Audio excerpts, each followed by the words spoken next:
Task.io, squeezing cats through tiny mobile tubes. My name is Felix Geisendörfer, and I'm involved in a bunch of projects. One of them is Nodecopter.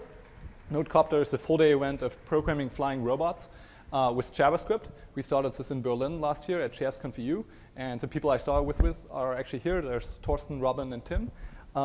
And what's really fun is that here at JSConfUS, we're actually able to do a Nodecopter event for the activity day tomorrow. So I'll not say too much about this. I'll just give you a little teaser. This is kind of what it's going to look like. So if you want to come, maybe you can trade with somebody if you haven't signed up already. But this should be fun. Unfortunately, I don't get to play with flying robots for a living. So I have a day job. I'm a co-founder at this company. At least we have a robot in the logo, so that's good. So we're called Transloaded, and we do file uploading and file processing as a service. So we help companies receive user-generated media files, and then we convert videos and images and all that stuff, and we send the original files and the modified stuff back.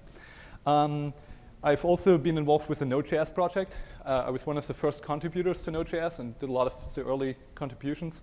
The reason this happened was when we built Transloaded, we were trying to get upload progress bars for users. And back when we did this, this was really hard to do in JavaScript.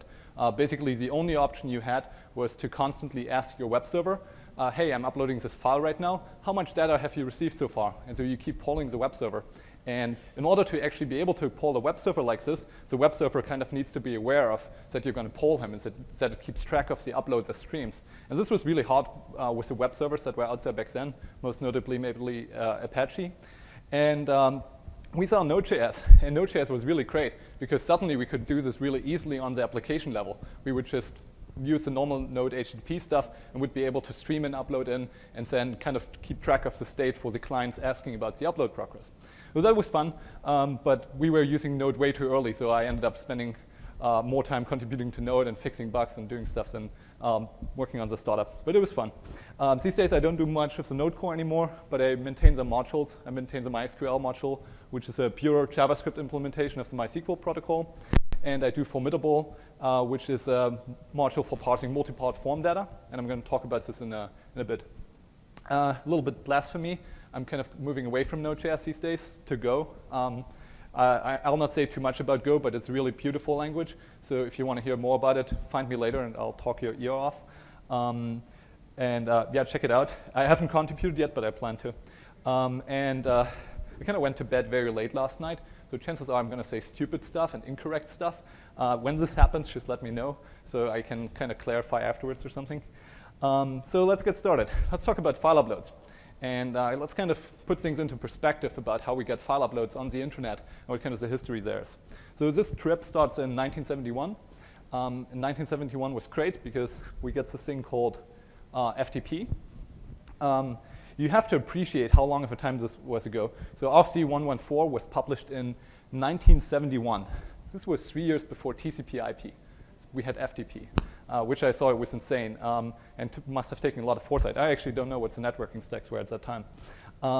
And what's also amazing about FTP, it kind of remains the state of art of internet uploads for 25 years.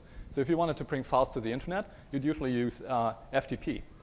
What's kind of sad about FTP, it's not sad that it's being replaced, but it's kind of sad that it's being replaced by a proprietary technology, mostly Amazon S3. And I'll kind of talk about this a little bit later. But let's fast forward. For 25 years, basically nothing happens. Uploads on the web don't change. And then 1995 comes around.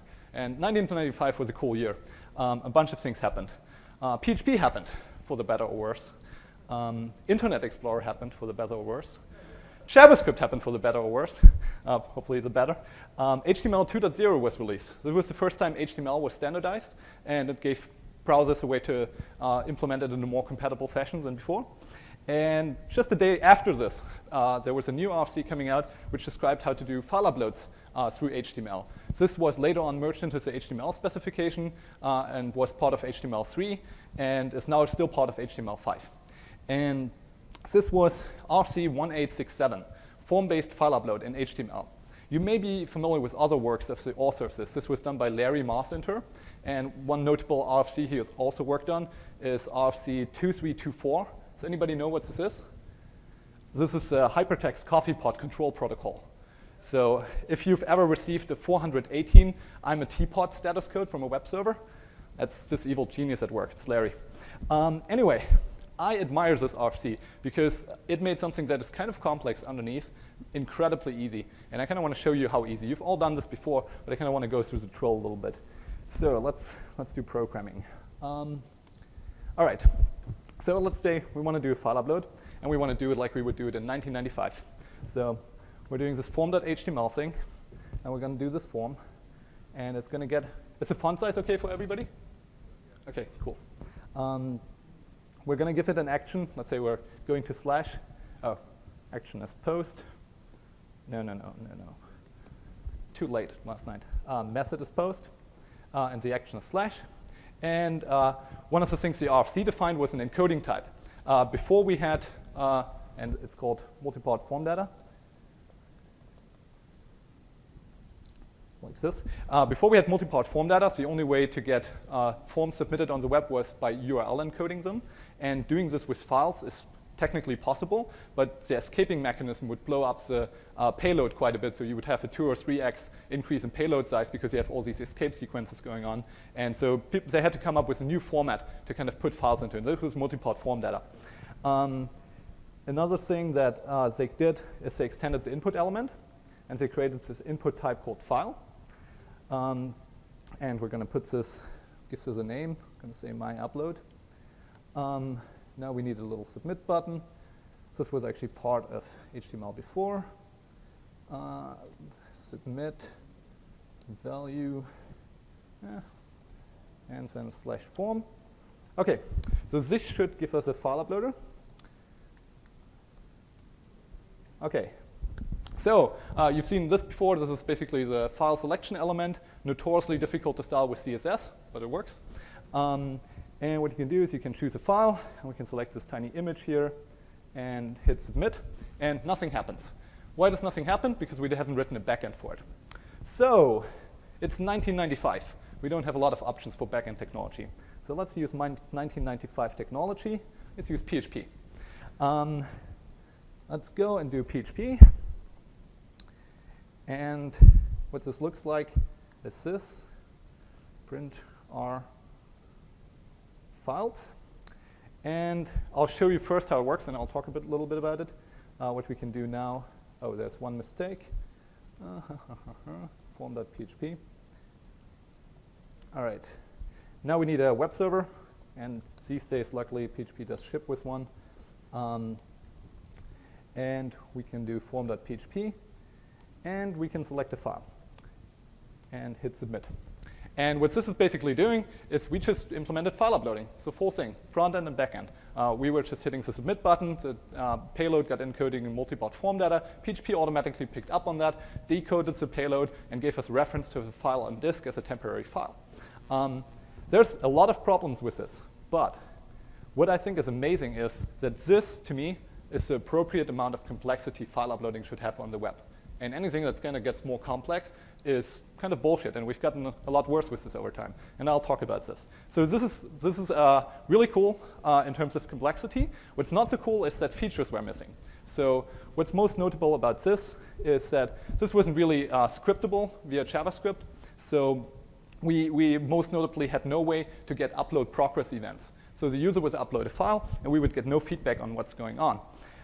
And even worse, the browsers at the time weren't even showing this in the status bar at the bottom. So the user had virtually no indication. So what happened on the web for a while? We kind of entered the dark ages. People looked for solutions, and they were happy to take anything coming along the way, and Flash it was. And this was a huge step back from what we had in 1995. Sure, we get file upload progress events, but dealing with these Flash-based uploaders was just a huge pain in the ass. And we had to deal with this for a very long time, which is unfortunate. Then luckily the standards bodies started moving again after kind of taking a break for quite a bit. And in 2008, they came up with this XML HTTP request level 2, which is basically HX version 2. And they added a bunch of new features. They basically gave us the ability to do file uploads. Previously, HX couldn't do file uploads. They gave us progress events for up and downloads. They gave us cross-site requests, which is useful. And they gave us a form data interface, which actually allows us to create these multi-part form data requests when using HX very easily. And this is now part of the official HX specification. It was merged into the main spec, and it's good to go. And in fact, it's actually widely implemented at this point. So 70% of all browsers that people are using have support for this API. The most notable exception is always Internet Explorer didn't have it until version 10. But so if you have to support file uploads really well on Internet Explorer, you'll have to go back to the dark ages or do other unholy things. But for all the new stuff, it works really well. 2009, they released another API, the File API. What the File API does, it basically takes these file input elements and gives them a new property called .files. And this is essentially an array of file objects, so the file interface. This gives you a name, a last modified, and a bunch of other information, the file size of a file. And you can kind of play with it. It also gives you a way to slice. So you can say file.slice byte 100 to 200, and this returns a blob. What's important about this is the blob at this point doesn't get loaded into memory. You just get a reference to it. So if you actually want to load it into memory and read this data, you have to use the file reader interface. And the file reader interface takes a file or a blob object and allows you to read the data in. It's a little weird, but it works really well. And security-wise, this is also fine because you only get access to files if a user has selected them. So you cannot just take random stuff from the hard disk. What else? So this is available in 65% of all browsers. Again, the same limitation, Internet Explorer version 10 is where it starts. So you'd assume that by now, everything is kind of very good. Let me actually, 1 second, get my presenter note back. So you would assume that by now we have these powerful APIs, and file uploading on the web should just be amazing and so much fun to do and easy. But I don't think that's the case.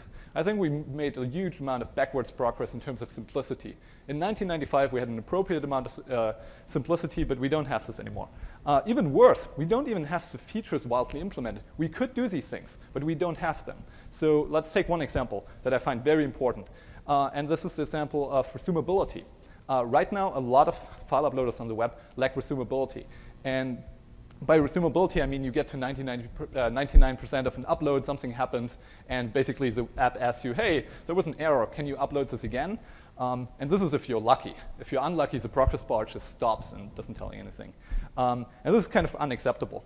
And I believe that this is actually the major reason why millions of cat videos get lost every year on the internet. And this is also a problem when you kind of look at the landscape. HD cameras are everywhere now. If you buy a new device with a camera, it will be HD.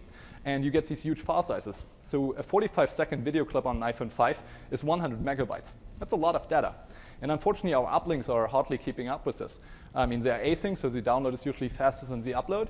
And they're kind of slow. So if you have a Wi-Fi with a backing 5 Mbit connection, uploading this 45-second clip takes you 2.5 minutes. And it only gets worse from here. LTE 10, 3G 40, Edge 66 minutes.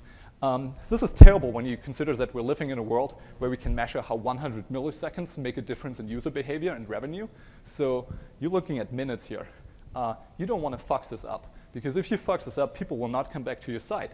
And if you run on a business model like Facebook or Twitter where you show these activity streams, you really need that content because I don't go on Facebook to look at walls of text. I look at the pictures people upload and I look at the videos. So you really want to nail this.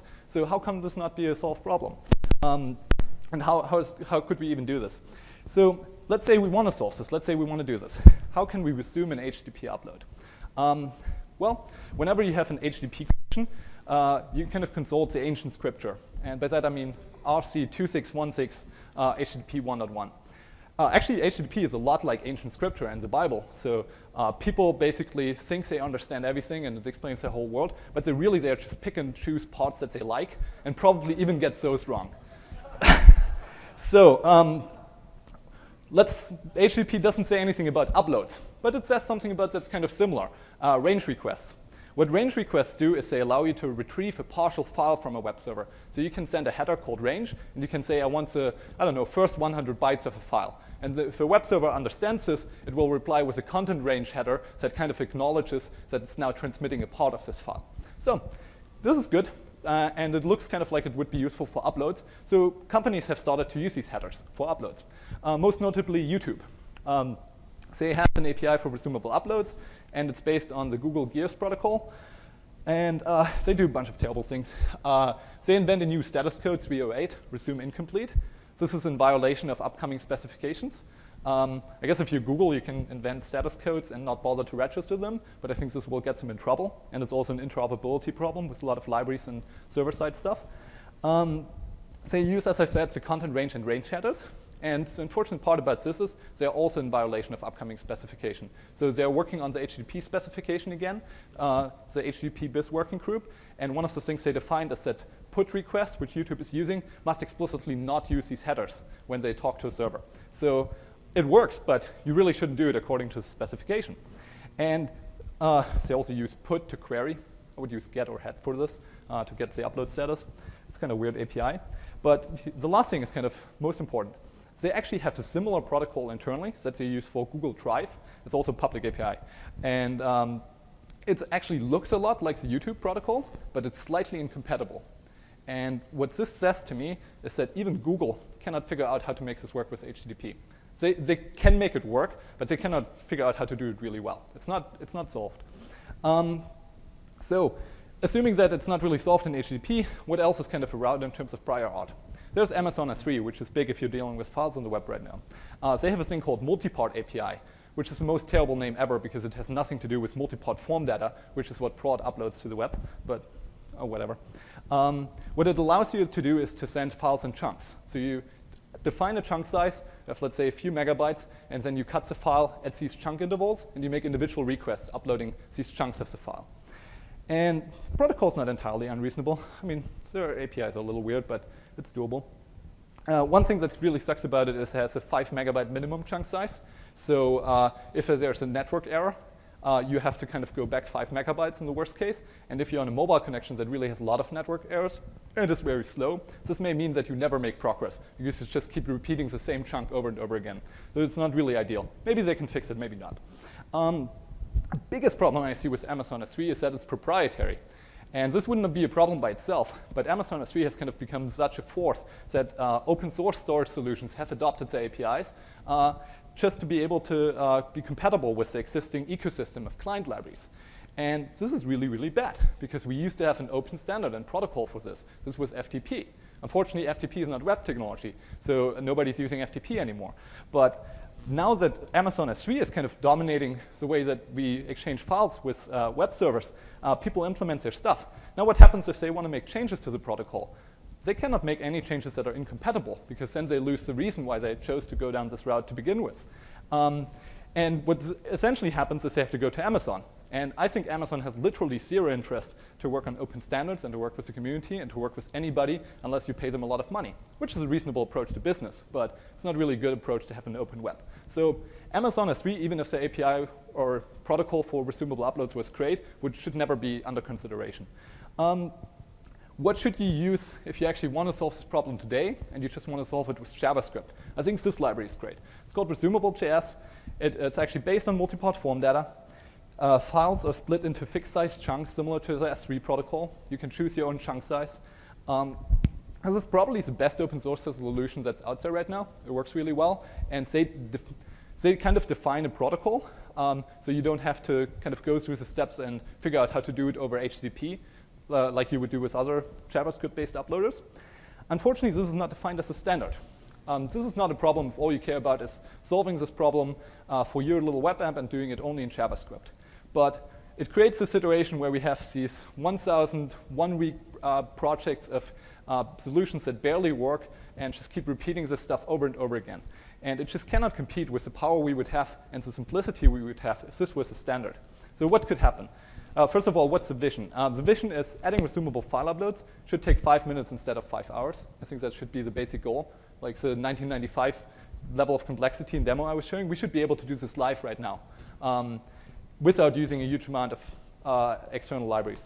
And if that was the case, the future could look like this. This is just bullshit, but I entertain the thought for a second. We could have a resumable attribute on forms, and this would make a form resumably uploadable. And then for the Ajax stuff, you would also just have a property called resumable on the Ajax object, and it would make sure that an Ajax request is resumable. And so how can we get to this future?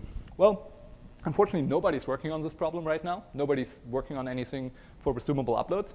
So we kind of thought, OK, let's start this project. And we called it Tust.io. And what Tust.io is, it's an informal working group to resume resumable file uploads over HTTP. This is a fancy way of saying that we're a bunch of people on GitHub, and everybody can join and help. We are also a collection of open source projects that implements the draft specifications.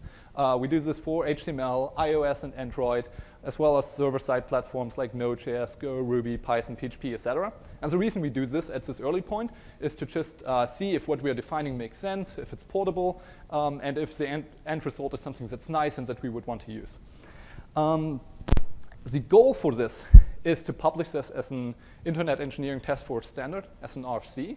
And if we could get there to this point, the future could be really nice, because then languages could just start building this into the backend. And when you use file uploading, it will always be resumable on the backend. You don't have to worry about it. It's built in. Same on the front end. You'll just have this stuff available, maybe in web browsers. Maybe you have to use a library. But it will just be much easier, and there will be one way to do it. You will not have to ask yourself, am I using the right HTTP headers? Am I doing this correctly? And we can also do this for mobile. I mean, people here don't want to develop mobile apps because we're at a JavaScript conference. But if you do native mobile, you also need a way to do this. And maybe your company has to ship all kinds of apps, native web and native mobile. So it's good to have a protocol. So what does our protocol look like? I'll just go over it real quickly. At this point, we have this protocol where you do a post request against a well-known URL. You can define this as anything you would like. Here we use /files. Then you use two headers, content length, which is an existing header. You set that to 0. And final length, which is a new header we're proposing, which we're setting to 100 here. What this means is we're essentially creating an empty file on the server, and we're letting the server know that we are intending to upload 100 bytes into it. So the final length of this file will be 100 bytes. But we're not uploading it yet. We're just asking the server to create the empty resource. And the server responds with a location header saying, hey, I created this resource for you at /files/1, for example. We just get a full absolute URL. And then we can start the actual upload. And the upload would be done with a patch request. If you're not familiar with patch, it's a new HTTP method that was specified or released in 2010. Rails is now heavily adopting it, and it's meant to modify files without completely replacing them, so to do partial in-place modification of resources. And so we would do a patch request against /files/1, which is the URL we get from the server. And what we would do by default is try to upload the whole thing. So we'd set content length to 100, offset to 0. I'll talk about this in a second. And then we just send the whole file. If this succeeds, we receive a 200 OK status code. If this didn't work, we have to ask the server how much data it received. Because on BSD sockets and most libraries we would use, we do not get the information how much data was actually sent across the wire successfully and if it was received. So we have to ask the server. So we would do a head request to doing that. So we do a head request against /files/1, which is our URL. And then the server could reply with an offset header, which would tell us how many bytes did it receive. So in this case, the server's like, hey, I received 70 bytes, and something terrible happened. So now we can use this information to do another patch request. And now we set the content length to 30 and the offset to 70. And this basically allows us to upload the remaining 30 bytes, and the server will know where to apply them. It's pretty simple. We're also, as I mentioned, implementing clients and servers. We have a reference implementation Go because I want to play with this. We have a Node.js server that was contributed by Naren who joined the community. We have jQuery, iOS, and a Python client.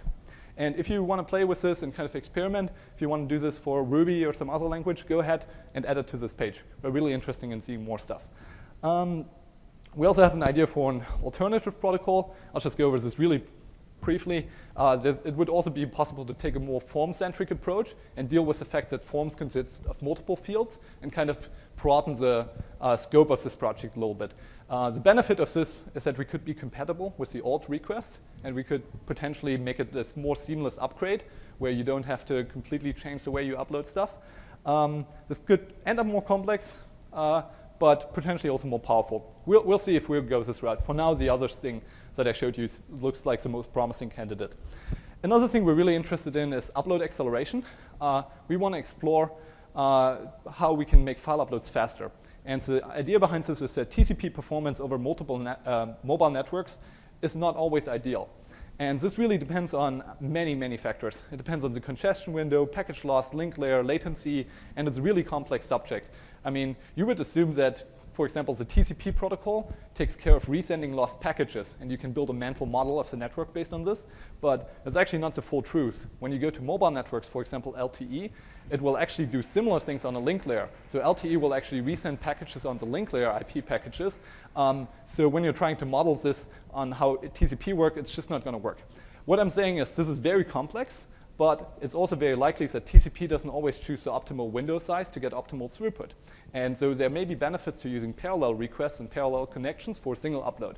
This would mean extending our protocol a little bit because the server would need to reply with multiple offsets, but it's something we want to explore. Before we want to add this complexity, we want to study this under real-world conditions. So we want to create a little app or something where people can try this out all over the world under different network conditions, and we can actually get a lot of data on the different upload methods and see if there's actually performance benefit. I think we can show a little demo of what this looks like. So right now, when you go to TUS.io and you click on demo, you have this little demo uploader, which implements the current protocol. It's using the jQuery client and the Go server. And we can choose a file here. That was too big. Let's choose a smaller file. Come on, demo gods. We have resumable uploads. It should work. Actually, hang on a second. I need to rename this file.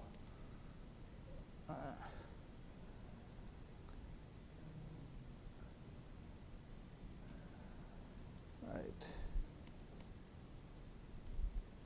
OK, so we have this upload here. And now let's interrupt it. We could force a network error here, but we could also do something different, closing the browser. This essentially kills the upload connection. But it's actually an interesting use case because it was killed by the user. The user became impatient and just closed the window. And now if we come back to TUS.io, and we go to demo, we click to choose file, we can select this file again, and we're lucky, it continues to upload right where we're left off. How does this actually work? How does it know where to resume once the browser was closed? Because that state has to be kept somewhere. What we were doing for this is we were using the protocol for one, but also when a file is selected, we take the file name, file size, and last modified field, and we combine these into an ID for the file. And we take these IDs and we map them to the URLs that we get from the initial post request. So we create the file with post, we get a location header with the URL, and then we take local storage and we use the file ID as defined up here, and we map it to the upload URLs that we got.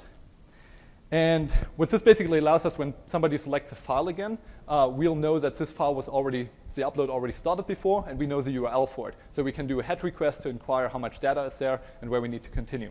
This is not perfect, but it's simple. By not perfect, I mean it's conceivable that somebody has a file with the same name, size, and last modified time on his disk, and he wants to upload both of them on the same size. I don't think it happens a lot, so I think it's reasonable for now. But if it does happen a lot, and we need to deal with it, we can improve this by actually using a SHA-1 checksum for the file ID. This is kind of a little slow still, but I think this is going to get lost faster thanks to stuff like ASM.js. Has everybody seen ASM.js? Raise your hand. OK, cool. Everybody knows this. So this and other JavaScript engine optimizations are going to make checksums viable very soon. I think we're almost done here, beach time.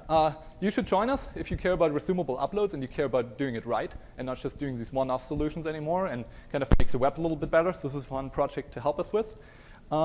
We're already seeing some interest from bigger companies as well. For example, Vimeo came out, and one of their developers is working with us. They're using an API very similar to what YouTube is using right now, and they see the same problem with it, that it's kind of taking HTTP and abusing it in a way it's not supposed to be used. So they're interested in working with this. One of the developers is helping out, and I think there's a good amount of interest from the community overall.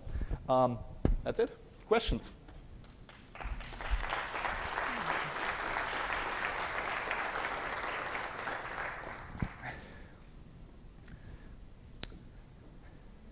I have a question. Can we go to the beach now? Sorry. I have a question. Actually, for file upload, does your protocol also include like progress? OK, so the question is if we also include progress events. No. Our protocol is basically just the network protocol. So the progress depends on the API you have. If you have JavaScript, you use the JavaScript stuff of XHR2. If you're on native, you use iOS libraries and callbacks, whatever you have. But it's not part of it. All right.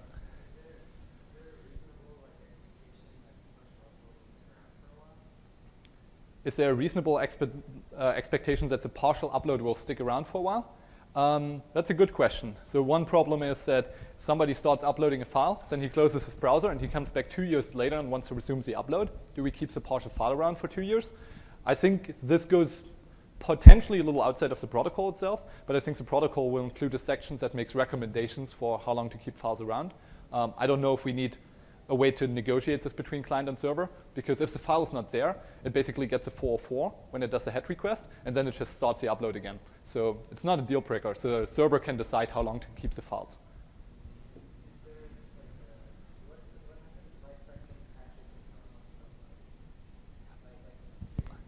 Okay, the question is, what happens if I send patch requests for somebody else's upload?